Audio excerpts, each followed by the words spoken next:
Hello and welcome to Global News Today, bringing you exclusive interviews with leading experts every weekday here on Arabiya English. I'm Tom Burgess-Watson. Coming up on today's programme, as talks for a ceasefire in the Gaza Strip continue in Washington and in Doha, Palestinians continue being killed in Israeli strikes across Gaza. Meanwhile, the other war that President Trump promised to end in Ukraine appears to be intensifying.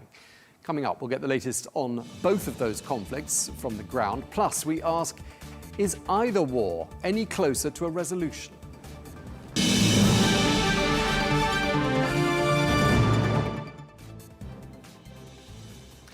Hello and welcome to the programme. During the course of the last 24 hours, at least 100 Palestinians, including 7 people who are waiting for aid, are reported to have been killed across Gaza. That's according to the enclave's health ministry. Well, this comes as the US President Donald Trump and the Israeli Prime Minister Benjamin Netanyahu met for the second time in Washington to discuss a ceasefire. Well, President Trump is ramping up pressure for a deal, whilst Netanyahu says that a 60-day truce is possible, one that could see half of the hostages being released. Well, let's get more on this. We can speak now to Yosi Kubasa, who is a former Director General of the Israeli Ministry of Strategic Affairs. Thank you very much indeed for being with us. The latest that we seem to be hearing is coming from the Israeli Foreign Minister, who is optimistic that a ceasefire and hostage release deal can be reached in Gaza. Is that your understanding? And how optimistic are you that such a deal can be reached? Well, first of all, I'm also the director of the Jerusalem Institute for Strategy and Security. And as for your question, I am optimistic. I understand that there are still major obstacles on the way, but we managed to overcome some of them, and I hope we shall be able to overcome those who are still with us. And the reason I'm optimistic is that there's a lot of pressure on Hamas, and they understand that if they are not going to accept a ceasefire under the conditions that are demanded from Israel and the United States, they are going to suffer much more. And that's why they have an incentive to reach a ceasefire. And still they try to insist on getting the best deal they can, and that's expected. And of course, this creates a major obstacle on the way to reaching the ceasefire deal, but they understand that there is a price to pay for not reaching it, and that's why I believe that eventually we have an opportunity here to reach the final destination of a ceasefire deal. Right, so we're being told as well that the number of issues that stood in the way of a deal was 4, it's now 1. So obviously that's progress. What do you think that one issue might be that's standing in the way of a deal? Well, according to the reports, it's the issue of the Morag Corridor, whether Israel is going to be ready to withdraw from the areas north of Rafah, adjacent to the Khan Yunis, city of Khan Yunis. For Israel, it's a problem because being there guarantees that Hamas is not going to be able to use the ceasefire in order to rearm, and it's critical in order to separate between the population and and Hamas, because those people of those Palestinians who reside now between the Morag Corridor and the Rafah, and the city of Rafah, are provided for by the Gaza Humanitarian Foundation that delivers aid not through Hamas. Those who live in Gaza Strip, in the Gaza City, north of the Morag Corridor, they get their supplies from organizations that are subordinated to Hamas and enable Hamas to take some of these humanitarian aid in order to finance their continued activities. So this is a major issue, and they haven't reached yet an agreement about that. Okay, so if we assume that progress is being made, as we've said already, there were 3 issues. There were 4 issues. There's now just 1. You say that Hamas is under a lot of pressure, but do you think the Israeli Prime Minister Benjamin Netanyahu is also under a lot of pressure? Because there are some people in Washington who view Israel as being somewhat obstructive to reaching an agreement. Do you think Washington does view the Israeli delegation somewhat in that way? Well, I think there is a common denominator between the Israeli position and the American position, that both of us understand that in the end of the day, Hamas should not be able to rule Gaza and should not be able to have a military force in Gaza that can be used in order to carry out terror attacks against Israel. This is a common view from both the Israelis and the Americans. And this is extremely important because we understand that even if this is not going to be accomplished on the first part of the negotiations and the first part of the deal, it has to be accomplished in the second one. Because one major issue is going to be the seriousness of the negotiations about the second step. And the Americans are guaranteeing Hamas that if the negotiations are going to be serious, then they are going to guarantee that the ceasefire is going to be extended beyond the 60 days. But what do they mean by serious negotiations? It must be negotiations that deal with the readiness of Hamas to give up the control of the Gaza Strip and to disarm themselves in Gaza. That's the way to decide whether the negotiations are serious or not. If Hamas is going to insist that they are not going to show readiness to move in this direction, then I think the Americans too are going to say that the negotiations are not serious and that fighting can be resumed. That's the major issue that with the view to the future. And as long as we and the Americans are on the same page on this issue, there's no contradiction between Israel and the United States. The government in Israel is under pressure from all kinds of directions. There are people in Israel who say the most important thing is to get all the hostages back home as soon as possible. And for that purpose, we should accept any conditions put forward by Hamas. These are people who are mostly not inside the government and the representative of some of the families of the hostages. That's to be expected. There are people who say, let's continue with the pressure, let's hold for a while for the ceasefire, get some of the hostages back, and then if we don't get readiness, we don't see readiness of Hamas to disarm, we shall resume the fighting. And there are people who say there's no way that the Hamas is going to be ready to disarm themselves, so let's keep on the fighting right now and not go to a ceasefire deal anyway. That's part of the government, especially the right-wing elements inside the government. I mean, if the Hamas is going to be ready to accept the ceasefire the way it is framed by Mr. Witkoff, I think that the government is going to approve it and we are going to move forward. Let's see if this is going to be reached in the coming days. Okay, so you seem to be saying that this temporary 60-day ceasefire should, in the ordinary course of things, result in a more permanent ceasefire. Is that your belief?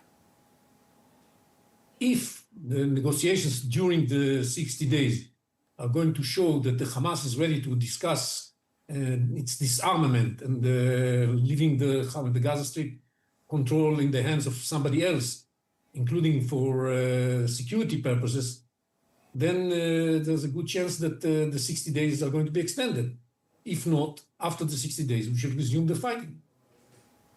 Okay, I mean, President Trump seems to want more than that. I mean, do you see him being satisfied? I mean, okay, it's a first step, but the resumption of hostilities in 60 days from now is not going to be viewed by the Trump administration as being a win, is it? I think they will judge it by the positions put forward by Hamas.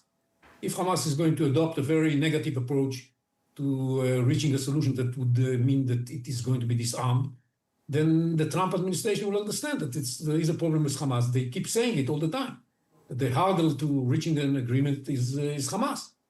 And this can be also the case after the 60 days, which is just have to wait and see. We have to understand Hamas is losing control of the population gradually. We see first pilot programs that enable the population to be governed by other forces or to be receiving the aid from other forces and not those who are subordinated to Hamas. Hamas is very concerned about what's going to happen in the future. Because if there's one thing that's worse for Hamas, from Hamas' point of view, than being defeated by the Israeli military force, is that it's going to be ousted by its own people. That's the most threatening option for Hamas. That's why they fight against militias that are taking control of some areas in Rafah. That's why they insist that the Gaza Humanitarian Foundation is going to stop supplying weapons, supplying food to the people of Gaza. They are very, very concerned about this development, even more than they are concerned with the Israeli military activities. Okay, and just lastly and briefly, because I know we've got to let you go, but there are reports that Israeli troops have entered southern Lebanon. I don't know if you've heard those reports as well. This is all fairly new. Any clues as to what they might be doing there? Yes, I mean, this is a ceasefire agreement with the government of Lebanon, indicating that Hezbollah will not be able to redeploy in the south. And there's probably some information indicating that Hezbollah is trying to regroup and rearm and redeploy in the south.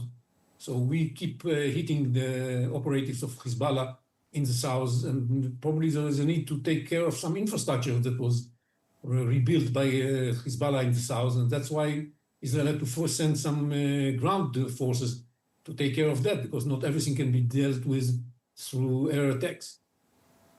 Okay. Well, thank you very much indeed for taking the time to speak to us. We really appreciate it. Brigadier General Yosi Kubasa, thank you very much indeed for your time, sir.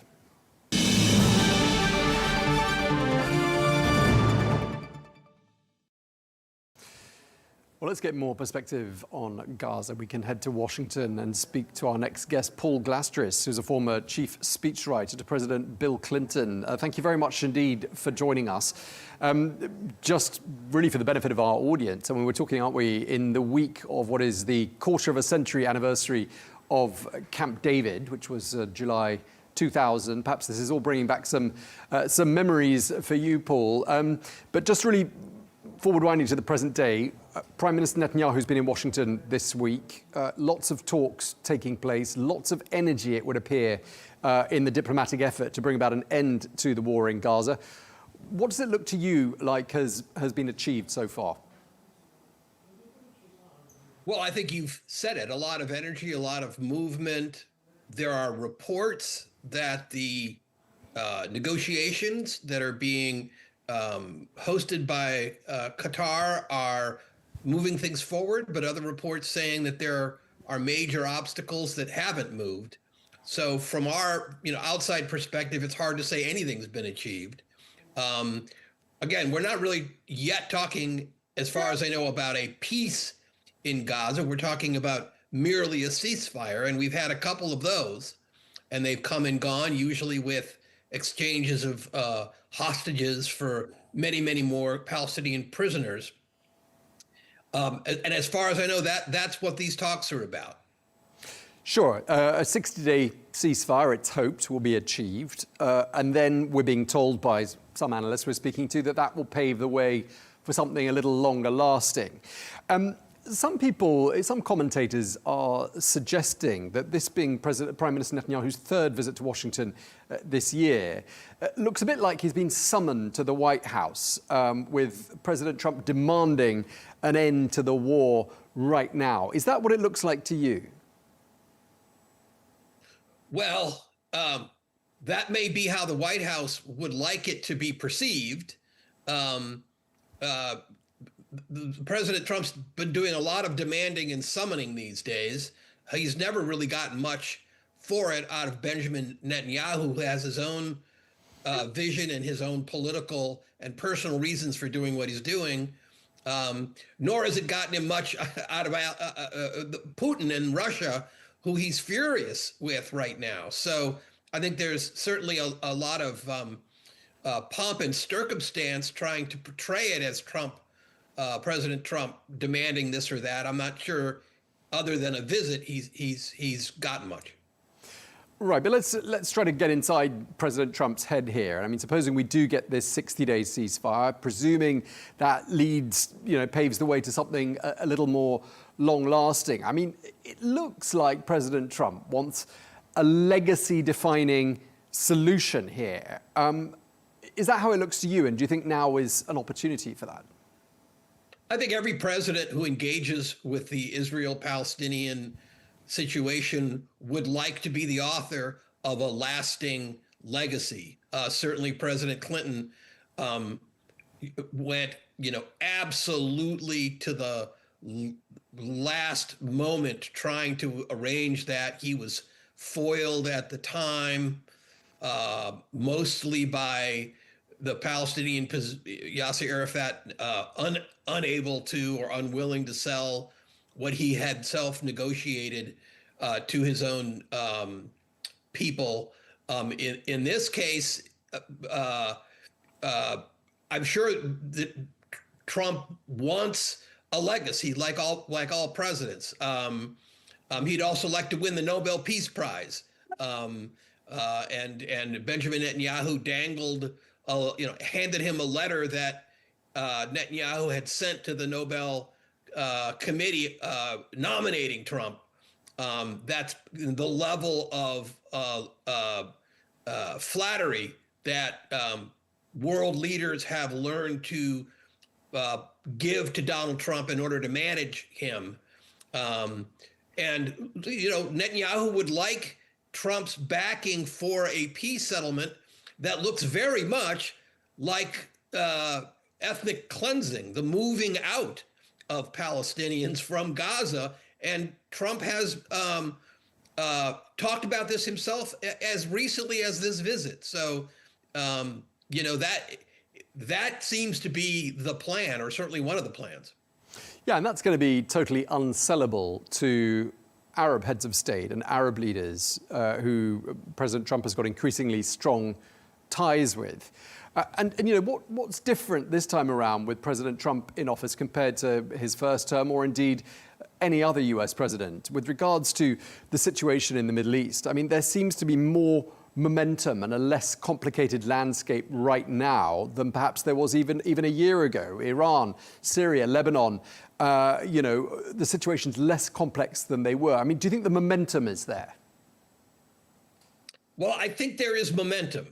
It depends on what you think, there is, where they're going. Look, I think what's changed in the Middle East is, frankly, that 4 years of Joe Biden supporting Israel with virtually everything Israel needed to defend itself against Hamas, take the fight to Hamas, take the fight to Lebanon, take the fight to Iran, and at the same time, his steadfast support for Ukraine, which limited Russia's ability to support their proxies in the Middle East, gave Israel the ability to change the landscape militarily that it now deals with.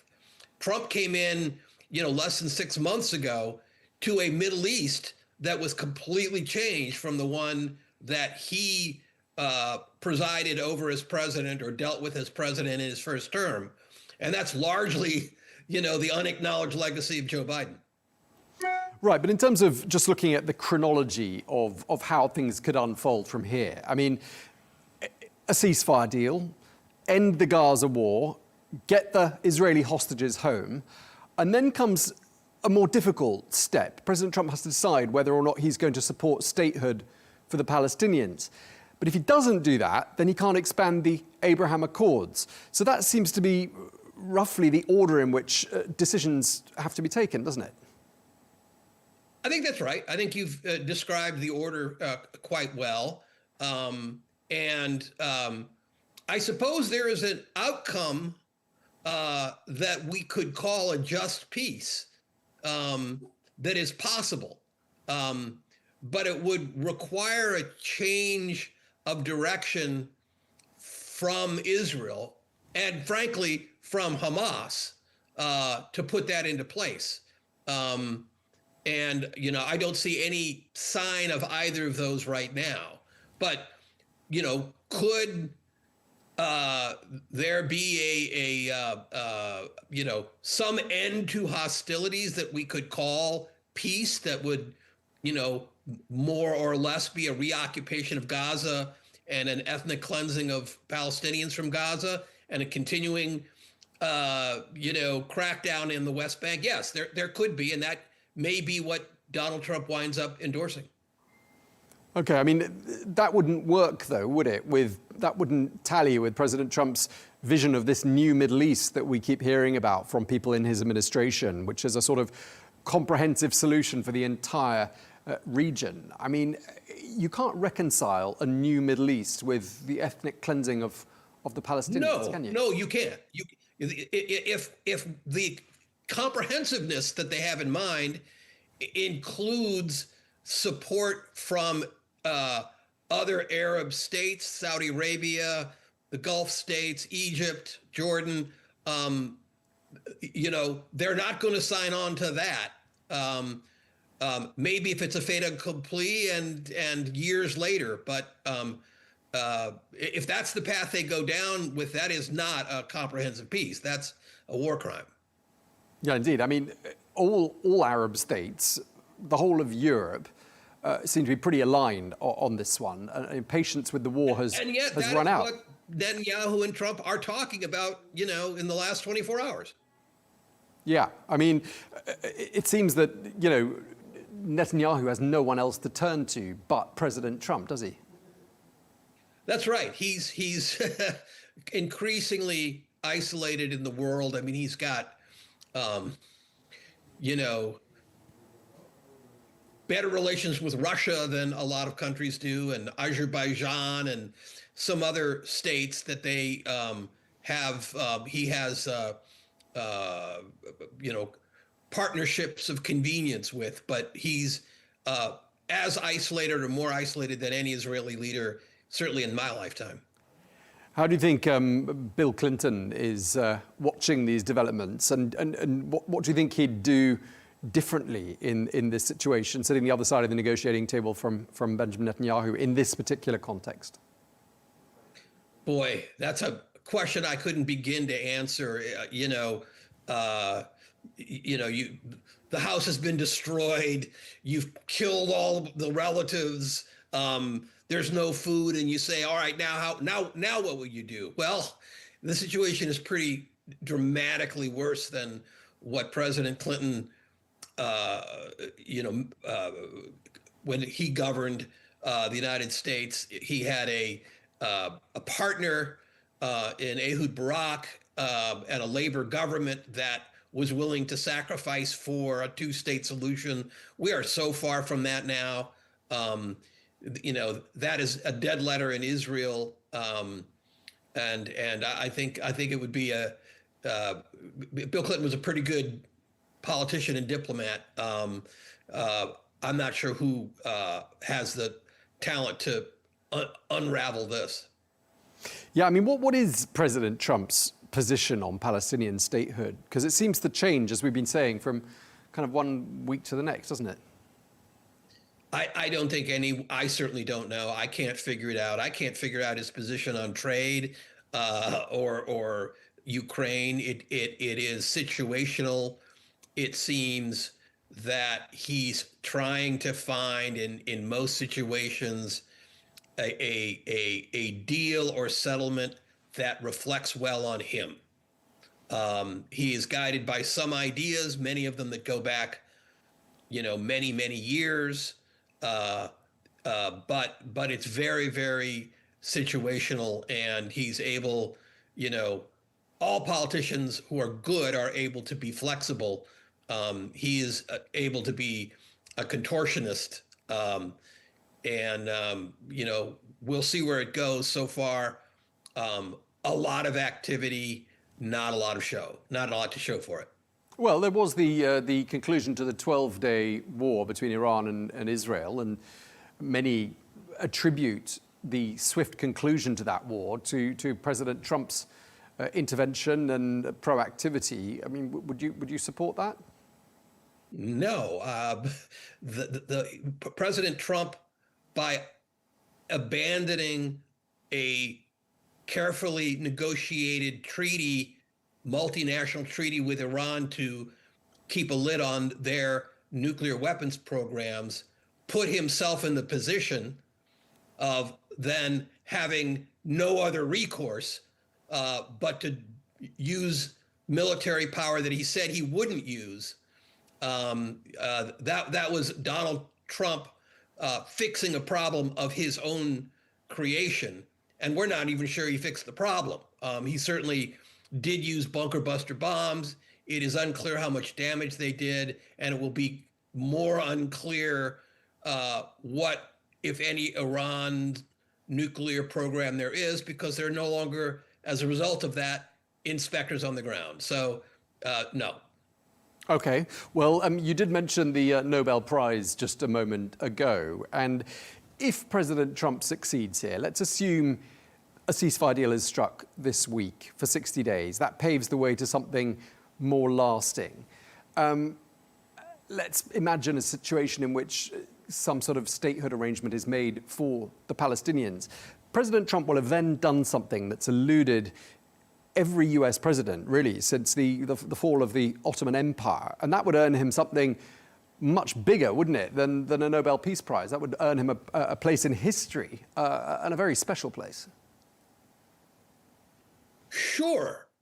If he shifts all of his real Israeli opinion and his own and creates a genuine Palestinian self-governing state, yes, he deserves a Nobel Peace Prize. You know, and as would I if I created cold fusion. We all desperately hope something like that would happen, and it's certainly not outside the realm of possibility. But that is not what they're talking about right now. They're talking about a solution that involves essentially moving Palestinians, you know, allowing the Israeli government to bomb incessantly the Gaza and finding outlets for Gazans to leave so that they don't die, which is really ethnic cleansing. So, yeah, sure. Okay. If that were to happen, sure. All right, but you don't seem to think that's a very likely scenario, just to wrap up. Yeah, no. But let's hope. Let's hope. Let's pray, actually. All right. Well, we really appreciate you taking the time to share those reflections with us. Paul Glastrus, former chief speechwriter to President Bill Clinton. Thank you very much indeed for your time.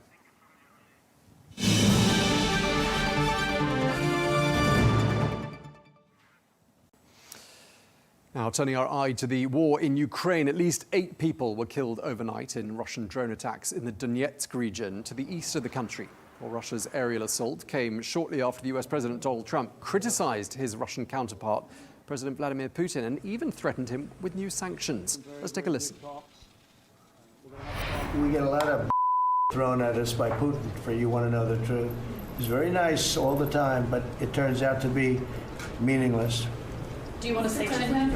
Lindsey Graham has a sanctions bill on Russia. Do you want him to move I'm looking at it, yeah. No, I'm looking. The Senate is passing and passed a very, very tough sanctions. But yeah, I'm looking at it.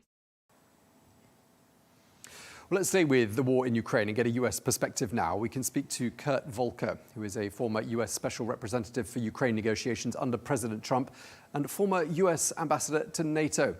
Ambassador Volker, thank you very much indeed for being with us. It's my pleasure. Thank you. Now, back in April, I think it was at the Globsec conference in Prague, you're quoted as having said that you didn't think peace in Ukraine was likely by the end of the year, but you didn't rule out the possibility of a ceasefire. Do correct me if we're misquoting you. But if that is correct, has your position changed at all? No, I still hold by that position. So let's start with the idea of peace. Vladimir Putin has made clear that he does not believe Ukraine is a sovereign and independent state, and that it is not a separate national identity. He believes Ukrainians are actually Russians. And so with that, there is no compromise. There's no possibility of peace. His goal is to eliminate Ukraine as a state and as a national identity. So I don't think we'll ever have a peace agreement. That being said, I think it is possible to get a ceasefire. I think you can convince both Putin and the Ukrainians, much easier, but you can convince Putin it is too costly to him and to Russia to try to continue this war.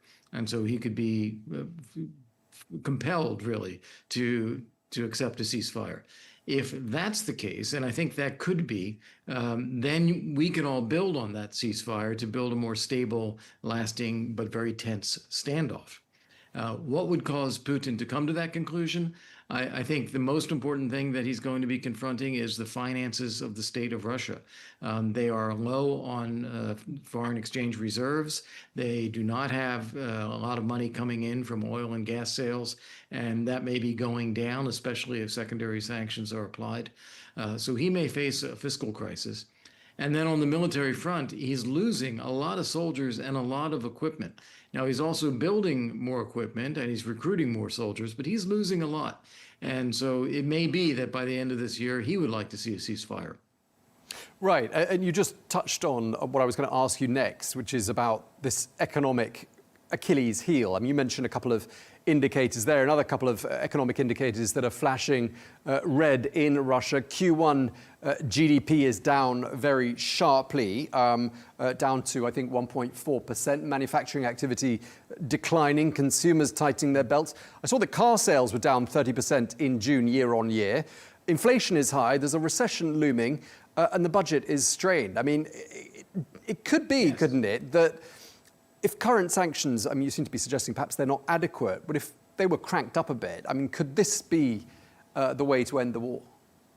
I think, again, to get to a ceasefire, yes, I think that is the way to go. All of the indicators you just mentioned are indeed out there. They're real. They're flashing lights. Just last week, there was an economic conference in St. Petersburg where the head of the National Bank was talking about some of these indicators, and President Putin felt he had to step in and say, well, actually, things may be a little bit worse, but we are taking measures to deal with it. So even Putin was acknowledging that they are facing some of these issues. And if you're a consumer, okay, maybe Putin doesn't care about you that much, but your means are going to be really limited by inflation. And that is a corrosive thing over time. And the official estimates of inflation perhaps are 11 to 13%. I think the real number is much higher. Yeah, I mean, some suggesting it could be as high as 20%. Yes. And yeah, it was the finance minister by the name of Anton Siluanov who called the situation, the fiscal situation, a perfect storm. I mean, in this context, isn't there the ability for the US and Ukraine's other allies to deliver a knockout blow? Well, there certainly is the opportunity to step up the sanctions. I think what is called for are secondary sanctions. That is to say, anyone who is taking part in helping Russia evade the existing sanctions, banning the sale of oil and gas and financial transactions to pay for it. If we did that and enforced it, I think it really would have a very significant effect on Russia's state budget.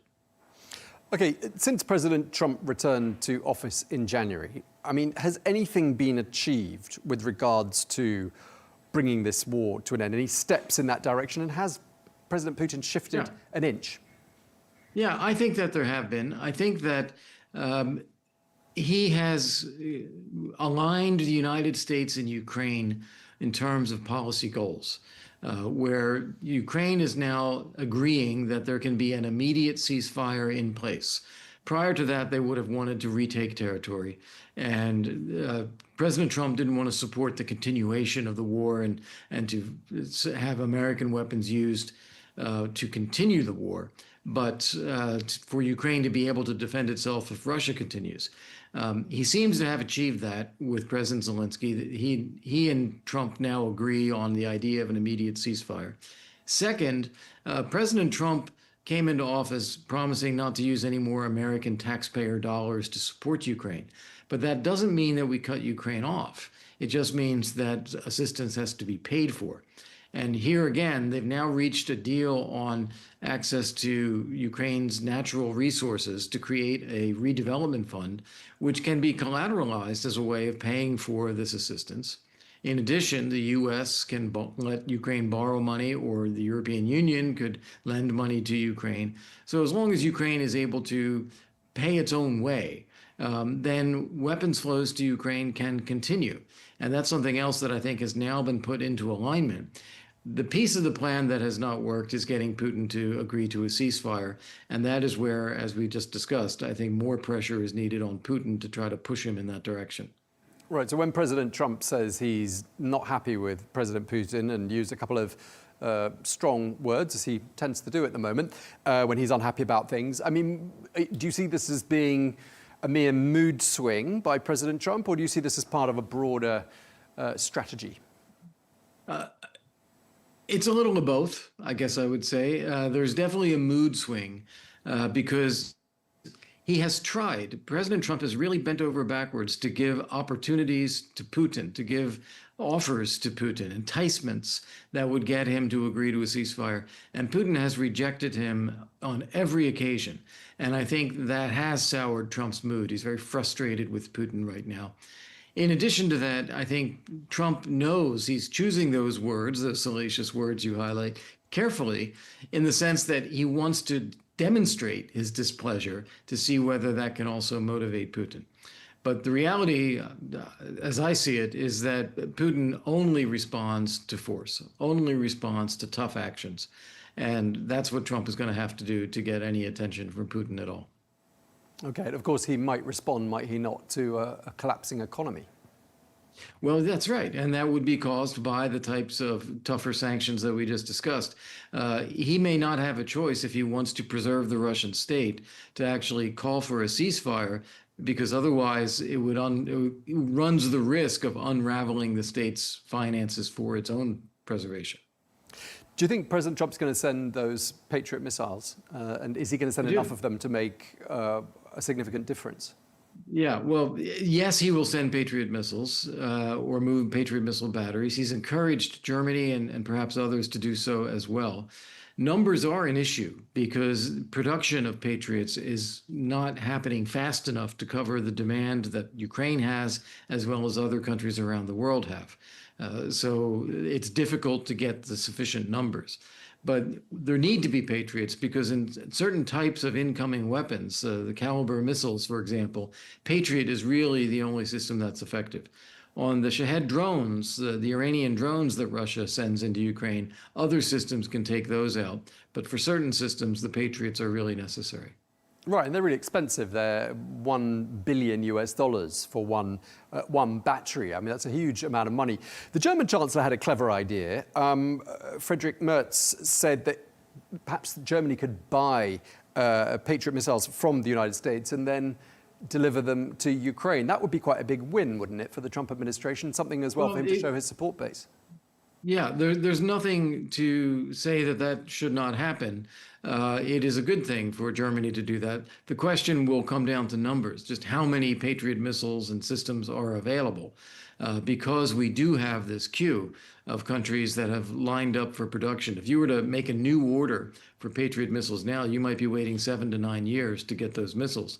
So in order to increase the numbers going to Ukraine, you're talking about either bumping Ukraine up in the queue, or you're talking about redeploying systems that are already deployed elsewhere. And that is what I think Trump has in mind. And yes, indeed, Germany could help with that, including by sending some of its own Patriots.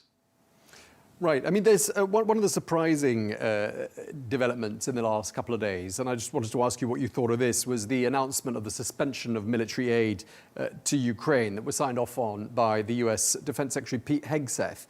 And then when asked about it a couple of days ago, President Trump said he didn't know anything about it. Were you surprised that the president's sort of not really in the loop with regards to important decisions like this? I don't think the president was not in the loop. I think he didn't want to publicly criticize the Secretary of Defense or Undersecretary of Defense. Just didn't want to get dragged down that road in answering questions. But he saw what happened and he corrected it. And I think that's what matters. You are, of course, in Rome right now, and that's where, amongst other things that are happening, this coalition of the willing is holding talks, 31 nations, reconstruction efforts for Ukraine under discussion as well there. I'm just wondering whether there's a potential win here for President Trump as well, a bit like with NATO, where he got leaders to commit to a higher percentage of GDP on defense spend, whether he could perhaps get leaders there to somehow commit to, or the envoy from the United States could get those leaders to commit to greater spending in the war effort for Ukraine. I mean, do you think there could be something like that in the offing? Yeah, I think so. I think, as you pointed out, the NATO summit was a big win for Trump, getting allies to commit to 5% of GDP for defense spending, 3.5% of that in hard defense budgets, and 1.5% in related spending. Getting some of that now committed to support Ukraine so that it rebalances the level of military support for Ukraine, that is quite possible, and that's beneficial. But you mentioned this coalition of the willing, and a major part of that is the idea of security assurances for Ukraine going forward once there is a ceasefire. And that is tremendously important because if there is a ceasefire, as I said, I don't think we'll ever have a peace agreement. So we need to make that ceasefire as permanent as possible. And having European nations step up with security assurances and aid for Ukraine is critical to that. The other thing happening here in Rome is the Ukraine Economic Recovery Conference, which is now the fourth in a row after Russia's full-scale invasion. And it is important that if there is a ceasefire, the international community is positioned to move quickly to help Ukraine recover, rebuild, allow people to move home, get people back to work, strengthen the economy so the tax base is strengthened. All of those things need to happen, and they need to happen fast when there's a ceasefire. And the best way to do that would be for this Ukraine Economic Recovery Conference to establish a permanent body, maybe put a former European prime minister in charge, but a body that is focused day to day on trying to problem solve. How do you remove the obstacles to business investment in Ukraine that would power a rebuilding of the economy? Okay, just lastly, I mean, it seems that President Zelensky has found his groove when it comes to how to deal with President Trump. We're told that a telephone conversation between the two men on Friday was their best conversation to date. I mean, that sounds pretty encouraging. What does President Zelensky need to get right in your experience of dealing with President Trump in order to make sure he's fully on side and fully on board? Yeah, well, we've all seen some of the mistakes that President Zelensky has made in dealing with President Trump in the past. So not embarrassing President Trump publicly or criticizing him publicly, that doesn't go over very well. Instead of asking for weapons to win the war or asking for weapons to push Russia back, ask for weapons to defend civilians, defend people, and to recommit every time to a ceasefire that Ukraine wants peace and it's really Russia that does not. Just getting some of that messaging right so it aligns with what Trump is trying to do makes for a much better conversation with President Trump. And just absolutely my last question, in a word, really. If relations between Zelensky and Trump were at zero in February during that world-famous encounter in the Oval Office, on the scale of 1 to 10, where are they now? Well, it's one of those things that it's interesting you put it on a scale because I think it does move. I think that his relationship with Zelensky a few years ago was quite good. There was a little bit of friction during the presidential campaign. It hit a low point, as you said, at that Oval Office meeting. It has rebounded a lot since then. Remember, they met here at the Vatican in Rome, at the Vatican on the margins of the funeral for the Pope. They met again after that on the margins of the NATO summit. They just spoke again now. So I think their relations are in a much firmer place again. Who knows how to assign a number to that, but it's not 10, but it's certainly more than 5. Sounds like a 7 or an 8 to me. Well, thank you very much indeed. We really appreciate you taking the time to speak to us. Kurt Volker, thank you for your time.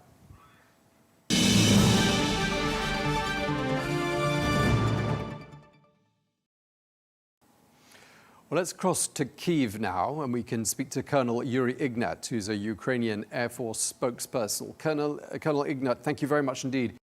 With regards to US weaponry, just tell us how important Patriot missile batteries are to the Ukrainian war effort.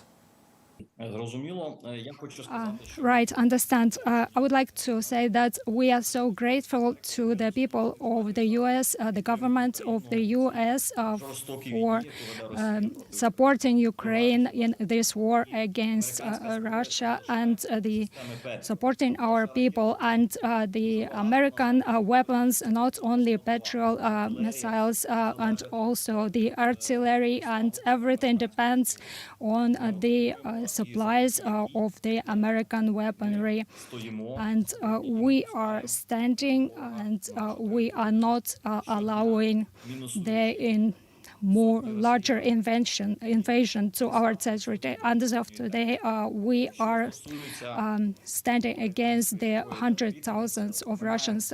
Talking about the air defense forces, we have the American airplanes, and we need to renew our supplies. Also, we require the Patriot systems. We need to increase their number, because only Patriot systems may counter-strike Iskander-M or Kinzhal.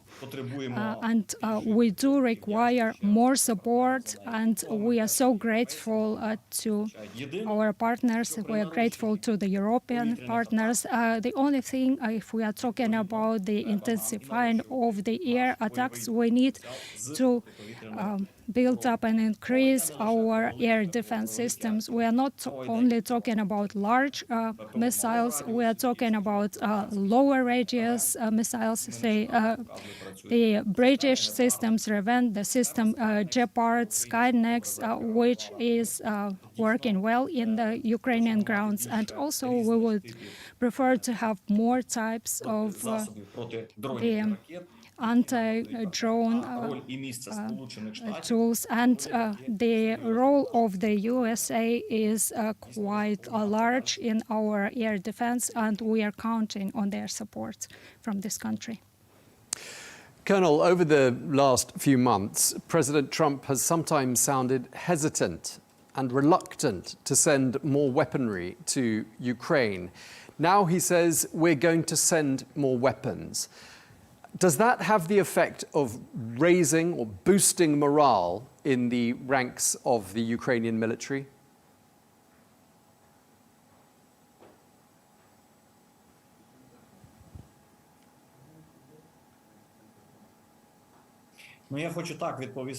I would like to tell you that any statements by the political leaders, presidents of any countries really indeed affects the morale of the population, of the military, and we are striking the occupants more. And what could motivate the fighter, the military violence, rather than having a very efficient, high-tech weapon?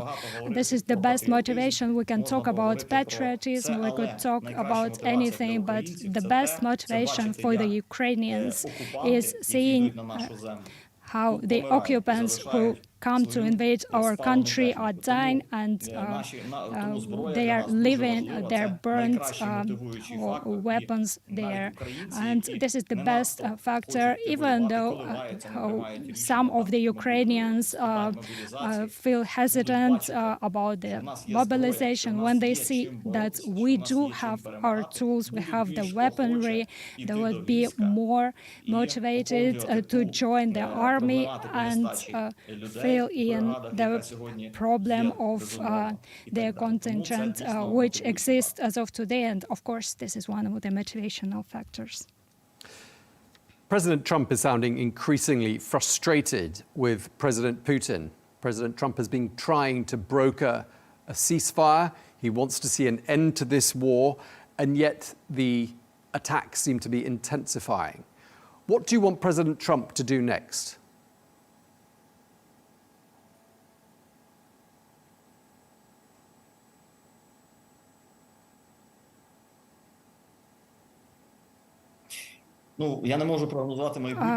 I cannot give any forecasts for the future, say for the president of the US or anybody else, but I would like to say that all the Ukrainian army is so grateful to the government and the American people, because this support is weighs a lot and it means much for us. And our air forces had a video recording of flash mobs, and it was about our soldiers who were thanking and expressing their gratitude to the Ukrainian, American people.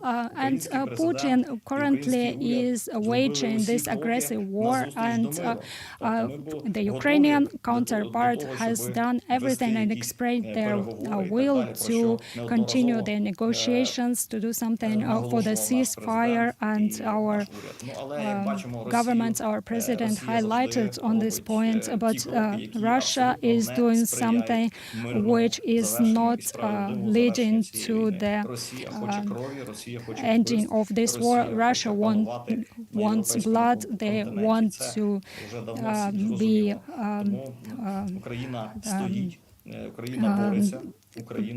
doing everything to continue with that, but Ukraine is still standing, and we will be fighting on the side of the democratic values. The Russian summer offensive is continuing in Ukraine. Just tell us what the latest is on the battlefield and what territorial changes of hands there have been during the last few days and weeks. My responsibility is air defense forces, and we have still general information, and our enemy is pushing on different directions, and they are in Zaporizhia, in the south, in the east, Donetsk, they are striving to occupy certain territories, and they don't care about their people. They send people to die riding bikes. They are just walking on foot, and they have great humanitarian losses, and we are so impressed how their command is just sending them for certain death. However, our enemy is succeeding in certain territories by the way of losing their people and their weaponry. But from our side, we are aiming to apply some innovation, some technical resources, and however, we need the innovations, technologies, and as well as financial support, and we need technologies that would help to destroy the Air Force defense, and Ukraine has something to offer to the West from our side, and our political leadership is sharing our experience, what we have on the battlefield, and we are using drones, the recognizant drones, and also the military drones. And you have seen so many cases recently when Russia have lost their potentials, how we were attacking their manufacturing military their factories, and we are counting on the further support from the West. And just finally, Colonel Ignat, I want to ask you if you've seen any shift in Russian tactics during the course of the last few weeks and months. If we're talking about the air defense forces, where it lies my responsibility, this is the on-ground aviation and air defense. And Russia hasn't changed their tactics, but they increased the number of their drones, and which are similar to our mobile groups, which are shooting with machine guns, and also they are using the air bombs. Okay, well, I'm afraid that's all we've got time for. Thank you very much indeed for taking the time to speak to us, though. Colonel Yuri Ignat, Ukrainian Air Force spokesperson, thanks again.